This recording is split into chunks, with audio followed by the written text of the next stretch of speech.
भगवान तो बंसी बजाते ही रहते हैं। आज भी अगर हमारे हृदय में वो प्रेम है तो आज भी हम उनकी बंसी की धुन, मुरली की धुन सुन सकते हैं। और यदि उस बंसी को हमें सुनना है तो उसके लिए हमें भी गोपी बनना पड़ेगा। गोपी लहंगा फरिया पहनकर हम नाच लिया, गा लिया, इसे कोई गोपी नहीं कहते। जिसने अपने जीवन को ही परमात्मा के चरणार बिंद में समर्पित कर दिया।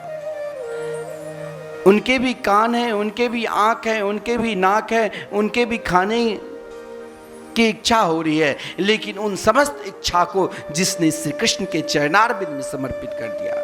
गोपी शब्द का अर्थ भी यही है, गोभी इंद्रिय कृष्ण रसम पिबती इति गोपी।